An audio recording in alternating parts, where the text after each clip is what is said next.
आप जीवन में कितने भी कामयाब क्यों न हो जाएं, लेकिन अगर आपको अपनी कामयाबी संभालने नहीं आती है, आपको नहीं पता है कि ताकत को किस तरह से काबू करना है, किस तरह उसको सही तरीके से उपयोग करना है, तो आपकी कामयाबी किसी न किसी दिन मिट्टी में जरूर मिल जाएगी। जितना जरूरी कामयाब होना है, उससे कहीं ज़्यादा जरूरी है उस कामयाबी को संजो कर रखना, उसको संभाल कर रखना। अक्सर लोग कामयाब होने के बाद भी अंधेरे में गिरते चले जाते हैं।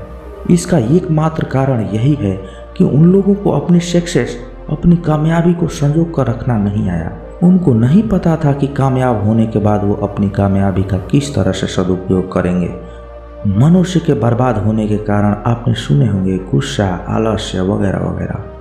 लेकिन आज की जो बौद्ध कहानी मैं आपको सुनाने वाला हूँ, उसमें आपको कुछ ऐसे तरीके पता चलेंगे जिनके बारे में आपने शायद ही कभी सुना होगा, लेकिन ये कारण सबसे ज़्यादा जरूरी होते हैं।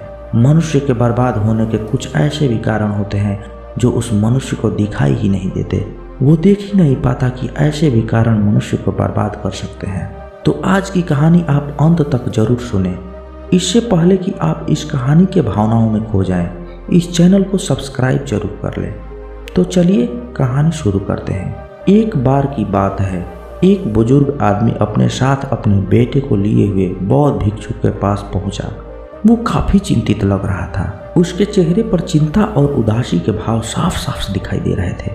वो बौद्ध भिक्षु को प्रणाम करते हुए बोला कि हे भंते, मेरी उम्र काफी बीत चुकी है। मैं इस दुनिया में चंद दिनों का मेहमान हूँ। मैंने अपने जीवन में बहुत मेहनत करके कामयाबी हासिल की, सफलता पाई, अपना व्यापार खड़ा किया, लेकिन कुछ सालों बाद मेरी वो कामयाबी मिट्टी में मिल गई। मेरा वो व्यापार चौपट हो गया और मुझे दर दर की ठोकरें खानी पड़ रही है। मैं जानता हूँ कि जीवन में मुझसे गलतियाँ हुई थी। किसी भी इंसान को जब कामयाबी मिलती है तो उसमें बुनियादी तौर पर बहुत बदलाव आते हैं। वो बदलाव उसके हित में भी हो सकते हैं और उसके अहित में भी हो सकते हैं, और उन्हीं बदलाव की वजह से मैंने अपना व्यापार, अपना काम धंधा चौपट कर दिया, क्योंकि उसमें एक अहंकार आ गया था, एक घमंड आ गया था। मैं अपने काम को भी ध्यान से नहीं करता था, क्योंकि मुझे लगता था कि मेरा काम तो यूं ही चलता रहेगा। मुझे इस बात का एहसास ही नहीं था कि कोई भी चीज़ जीवन भर नहीं टिक सकती। मुझे इस बात का एहसास ही नहीं था कि कोई भी चीज़ जीवन भर नहीं टिक सकती अगर उसे आप सही तरीके से संजो कर नहीं रखते हो। मेरा जीवन तो बीत ही चुका है। मैंने जीवन में जो कुछ सीखा वो मेरे साथ ही चला जाएगा, लेकिन मैं आज आपसे किसी दूसरे उद्देश्य से आया हूँ। उस वृद्ध आदमी ने अपने बेटे की तरफ इशारा करते हुए कहा कि हे भंते, ये मेरा इकलौता पुत्र है। मैं इसे समझा समझा कर थक चुका हूँ कि बिना मेहनत के जीवन में कुछ भी हासिल नहीं होता, और कामयाब होने के लिए उस सफलता को संजो कर रखना भी एक महत्वपूर्ण हिस्सा होता है। लेकिन ये ना तो कामयाब होने की कोई कोशिश करता है और ना ही मेरी बातों को ध्यान से सुनता है। इसलिए मैं आज इसको आपके पास लेकर आया हूँ। कृपया इसका मार्गदर्शन करें और मुझे भी बताएं कि मुझसे जीवन में क्या क्या गलतियाँ हुई जिसकी वजह से मेरी कामयाबी नाकामयाबी में बदल गई। बौद्ध भिक्षु ने मुस्कुराते हुए कहा कि इंसान कामयाब होने के लिए कितनी मेहनत करता है, कितनी तैयारी करता है, कितना वक्त देता है, लेकिन वो इस बारे में कभी ख्याल नहीं कर पाता है कि कामयाब होने के बाद उसे अपनी कामयाबी को और उच्च स्तर पर कैसे ले जाना चाहिए। और यही तैयारी ना होने की वजह से वो अपनी सफलता अपने हाथों से गंवा देता है। अब समझने की बात यह है कि मनुष्य की बर्बादी के पीछे मुख्यतः कारण क्या होते हैं। सबसे पहला कारण काम को टालने की आदत, और वास्तव में ये बर्बादी का कारण नहीं है, ये तो सफलता का मंत्र है। बर्बाद होने के लिए भी तो आबाद होना पड़ेगा, सफल होना पड़ेगा, उसी के बाद तो आप बर्बाद हो पाएंगे।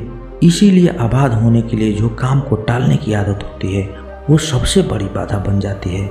या तो इंसान ये सोचता है कि ये तो काम मैं कर ही लूँगा, ये तो बहुत बड़ा आसान है, ये तो मैं कभी भी कर लूँगा, और वही काम जो सबसे आसान होता है वही जीवन भर अटका रहता है। इसलिए आसान काम को हमेशा सबसे पहले करें, क्योंकि वही काम करने में आप आलस्य दिखाओगे, अपने काम को टाल दोगे। इसलिए आसान काम को सबसे पहले करो और कठिन काम उसके बाद करो। और दूसरे प्रकार के इंसान को लगता है कि हम तो जीवन भर जीते ही रहेंगे, हमारी उम्र तो बहुत लंबी है, हम तो कभी भी ये काम कर लेंगे।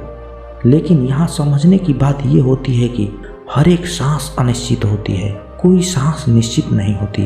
क्या पता यही सांस हमारी आखिरी सांस बन जाए। तो हमने कभी ख्याल किया है कि अगर आज ही अभी मेरी सांस अटक जाए तो वो अधूरे काम पूरे हो पाएंगे जो हम जीवन भर टालते आए हैं। इसलिए कभी भी अपने जीवन को औपचारिकता में ना लें। हम जीते जीते ये भूल जाते हैं कि मौत कभी भी आ सकती है और हमारे काम आधे अधूरे ही रह जाएंगे। जो हम पाना चाहते थे, जो हमने अपने लक्ष्य तय किए थे, वो यूं के यूं धरे रह जाएंगे। इसलिए किसी भी काम को करने में देर कभी न करें। अगर आप ये काम टालने की आदत छोड़ देते हैं तो आप कामयाबी की तरफ पहला कदम बढ़ा देते हैं। अभी आप कामयाब नहीं हुए, लेकिन आपने कामयाब होने के लिए सबसे बुरी आदत को पीछे छोड़ दिया, वह काम टालने की आदत। या फिर आलस्य से मनुष्य की बर्बादी का दूसरा मुख्य कारण होता है अपनी भावनाओं पर काबू न करना। अक्सर इंसान की अपनी भावनाओं पर काबू नहीं रहता है। कभी बहुत ज़्यादा दुखी हो जाता है तो कभी बहुत ज़्यादा गुस्से में भर जाता है और यही भावनाएं उसे जीवन के अहंकार में धकेल देती है। भावनात्मक होना अच्छी बात है, लेकिन भावनाओं में बह जाना आपको बर्बादी की तरफ ले जा सकता है। आपसे किसी ने कुछ कहा और आप तुरंत गुस्से में भर गए और आपने उस गुस्से में ऐसा कदम उठा लिया जो आप कभी भी उठाना नहीं चाहते थे। ये सिर्फ आपकी भावनाओं की वजह से हुआ है, आपकी वजह से नहीं हुआ है। आप गुस्से में थे, वो गुस्सा आपकी भावना बनकर आपके ऊपर हावी हो गया और उसने आपसे ऐसा काम करवा दिया जो आप करना ही नहीं चाहते थे। इसीलिए खुशी में भी अपनी भावनाओं को काबू में रखना चाहिए। जब हमें कुछ मिलता है तो हम बहुत ज़्यादा उत्तेजित हो जाते हैं। हम सबको चीख चीख कर बताने लगते हैं कि हमने ये हासिल कर लिया, वो हासिल कर लिया, लेकिन बाद में वो खो जाने के बाद वही लोग हमारा मजाक उड़ाने लगते हैं। इसलिए अपनी खुशी को भी बहुत ज़्यादा उत्तेजित होकर दूसरों को बताने की आवश्यकता नहीं है। आप अपना काम करते रहिए, अपनी भावनाओं को काबू में रखिए। मनुष्य की बर्बादी का तीसरा मुख्य कारण होता है दूसरों को खुश करने की आदत। कुछ लोग जो समाज में ऐसे निर्मल हृदय के होते हैं जो दूसरों को सुख पहुंचाना चाहते हैं, खुशी पहुंचाना चाहते हैं, लेकिन अगर ये दूसरों को खुशी पहुंचाने की भावना आपके ऊपर हावी हो गई तो आप दूसरों को खुश करने के लिए जीने लगेंगे। अब आप सोच रहे होंगे कि यह दूसरों को खुश करना तो अच्छी बात है, ये बर्बाद होने का कारण कैसे हो सकता है? तो जरा सोचिए, आप अपने मित्र के पास उससे मिलने के लिए पहुंचे। उसने आपको धूम्रपान या मदिरा पान करने के लिए कहा। आपने सिर्फ अपनी दोस्ती की वजह से अपने दोस्त को खुश करने के लिए ही वो मदिरा पान कर ली और उसके बाद नुकसान किसको भुगतना पड़ा? आपको, आपके शरीर को। इसलिए दूसरों को खुश करने की कोई आवश्यकता नहीं है। जहाँ पर हम खुद को हानि पहुँचाकर दूसरों को खुशी देते हैं, दूसरों को सुख देते हैं, तो हम अपने ऊपर अत्याचार कर रहे होते हैं, अपने साथ विश्वासघात कर रहे होते हैं। और ऐसे लोगों का मन कभी शांत नहीं हो सकता, क्योंकि उसके मन की खुशी, उसके मन का सुकून दूसरे की खुशी से जुड़ा हुआ है। अगर दूसरा खुश होगा तो मैं खुश होऊंगा। ऐसे में दूसरा आदमी बड़ी आसानी के साथ उसका दिल भी दुखा सकता है। इंसान की बर्बादी का चौथा मुख्य कारण होता है अहंकार। लेकिन चिंता मत करिए, कामयाब होने से पहले आप में अहंकार नहीं आ सकता। अगर कामयाब होने से पहले आप में अहंकार है तो आप कामयाब नहीं हो पाएंगे। लेकिन अहंकार मुख्य रूप से आपको कामयाब होने के बाद ही जकड़ता है। आपके अंदर इस बात का घमंड अंदरूनी रूप से प्रवेश कर जाता है कि मैंने जो हासिल किया है वो समाज में किसी ने नहीं किया, दुनिया में किसी ने नहीं किया, और यही अहंकार हमारी बर्बादी का कारण बनने लगता है। याद रखना, दुनिया में कुछ भी खोने या पाने जैसा नहीं होता, इसलिए अहंकार की कोई बात ही नहीं है।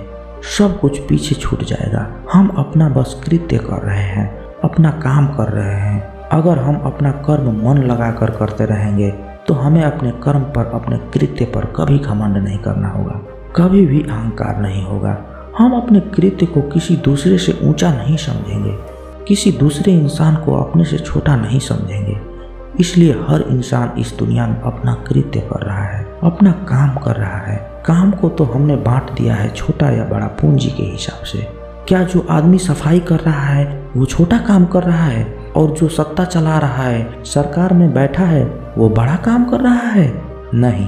अगर आप आंखें खोलकर देखेंगे, समझदारी पूर्वक देखेंगे, तो दोनों काम अपनी जगह पर उतनी ही जरूरी है। बाकी सब अच्छे काम एक समान होते हैं। ये परमात्मा की बनाई हुई व्यवस्था है। उसने अपने तरीके से दुनिया को चलाया है और उसी तरह दुनिया चलेगी। हम सिर्फ उसके हाथों की कठपुतलियां हैं। हम अपना काम कर रहे हैं, अपना कृत्य कर रहे हैं और उस पर अहंकार करने का कोई भी मतलब नहीं बनता। मनुष्य की बर्बादी का 5वां मुख्य कारण होता है लालच। जब आदमी कामयाबी हासिल कर लेता है, धन कमाने लगता है, तो उसके मन के अंदर तरह तरह के लालच उठने लगते हैं। उसके मन के अंदर चलने लगता है कि मैं अभी और धन कमाऊं और सफलता हासिल करूं और कामयाब बनूं। इसलिए धन को ज्यादा बढ़ाने के चक्कर में वो लालची बन जाता है और लालच में फंस जाता है और वहां से वो जुए जैसी आदत में पड़ जाता है। हमने समाज में ऐसे बहुत से लोग देखे होंगे जो कामयाब हुए, लेकिन उनकी कामयाबी उन्होंने जुए में उड़ा दी। इसलिए जो कामयाबी सही तरीके से मिल रही है उसी पर यकीन करें।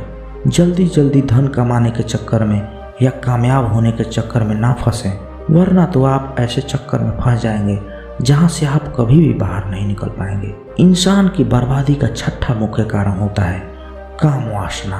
काम वासना से ग्रस्त आदमी ना तो अपना काम तरीके से कर पाएगा, पूरे ध्यान से कर पाएगा, और दूसरी बात उसके घर में हमेशा अशांति बनी रहेगी। जब उसकी पत्नी को पता चलेगा कि उसका पति काम वासना का शिकार है, वो दूसरी औरतों के पास जाता है, तो जाहिर सी बात है उसके घर में लड़ाई झगड़े होंगे ही। जब आप कामयाब होते हैं तो तरह तरह के लोग आपसे जुड़ने लगते हैं, तरह तरह के लोग आपसे संबंध बनाना चाहते हैं। और अगर आप काम वासना के शिकार हैं तो आप ऐसे संबंधों में फंस जाएंगे जहां से बाहर निकलना लगभग नामुमकिन सा हो जाएगा। आपके जीवन का सुख, चैन और शांति कहीं खो जाएगी, कहीं मिट जाएगी और आपके मन के अंदर एक तनाव बना रहेगा। हमने कितने ही समाज में ऐसे कामयाब लोग देखे हैं जो काम वासना के शिकार होके अपने घर की सुख शांति गवा बैठे।